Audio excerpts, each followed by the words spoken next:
আজকে আমরা সবাই সকাল সকাল আমরা মেয়েরা এই ভোরে ঘুম থেকে উঠে আমরা ফুল তুলে আমরা বুদ্ধের আসনে ফুল দিছি। তারপরে আমরা এখন কর্ণফুলী নদীতে আসছি ফুল ভাসিয়ে দেওয়ার জন্য।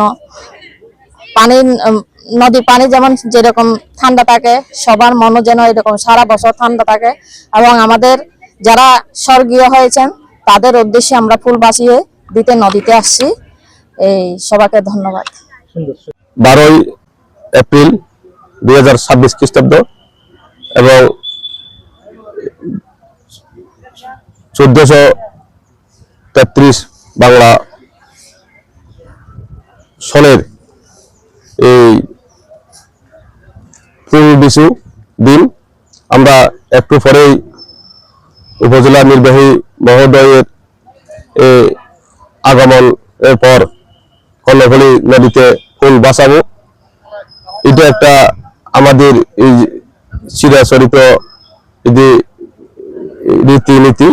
আগে আমরা ওই লোকালি বাড়ি ঘরে বা ছোট ছোট খালে করতাম, তো এখন আমরা উপজেলা পর্যায়ে কর্ণফুলী নদীতে এই কাপ্তাই উপজেলার পঞ্চঙ্গা সম্প্রদায়ের পক্ষ থেকে, পঞ্চঙ্গা সম্প্রদায়ের জনগোষ্ঠী থেকে আমরা কাপ্তাই পঞ্চঙ্গা কল্যাণ সংস্থার এই কমিটি ও বেতাশ্রী রুচলি অঞ্চল কমিটি দুটার অঞ্চল মিলে যৌথভাবে সকলের সম্মিলিত প্রচেষ্টায় আমরা এই ফুল বিশু এই অনুষ্ঠানটি আয়োজন করেছি।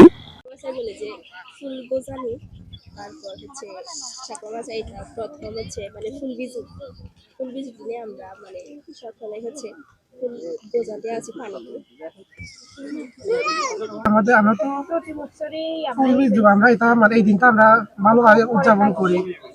আমরা এখানে ফুল দিতে আসি, আমরা জবা, তারপরে রজনীগন্ধা এগুলো নিয়ে আসছি। আমরা চন্দ্রকোনা থেকে এসেছি। আমরা প্রত্যেক বছর এখানে আসি এবং ফুল ভাসাই। এটি আমাদের সাংস্কৃতিকের মধ্যে ঐতিহ্য। আজকে আমাদের ফুল বিজু, আর আমি আজকে কর্ণফুলী নদীতে ফুল ভাসিয়ে দিলাম। আমরা আসছি লিচু বাগান থেকে, আমাদের পরিবারের 4 জন আমরা আসছি ফুল ভাসানোর জন্য। আপনাকে প্রতি বছর আসেন এখানে? হ্যাঁ, প্রতি বছরে আমরা আসি। আমাদের ঐতিহ্য, পুরনো বছরকে আমরা বিদায় দিয়ে নতুন বছরকে আমরা আগমন করে নেব, এটা আমাদের প্রাপ্য, এটা আমাদের ঐতিহ্য বলে মনে হয়। আর আমরা যে পুরনো বছরে যত সুখ দুঃখ নিয়ে কাটাইছি, আর নতুন বছরকে আমরা সুন্দরভাবে যাতে কাটাতে পারি, সবার সাথে মিলেমিশে যাতে বসবাস করতে পারে, কোথায় আমরা আশা আর প্রার্থনা করে এটাই করি আর কি। আজকে আমাদের ফুল বিজু, সবাইকে শুভ সকাল। আজকে আমরা একদম ভোরে উঠে গোসল টোসল করে ঘরে বাতি টাতি জ্বালাইয়ে ফুল টুল দিয়ে একদম যারা স্বর্গে গেছে তাদের উদ্দেশ্যে ফুল তুলছি। ওইগুলা তোলার পরে তারপরে আজকে নদীতে আমরা সারা বছর পানি যেরকম ঠান্ডা, আমরা সেরকম ঠান্ডা ভালো করে থাকতে পারি মতো সবাই, সেই জন্য আমরা আজকে ফুল বাঁচাতে আসছি।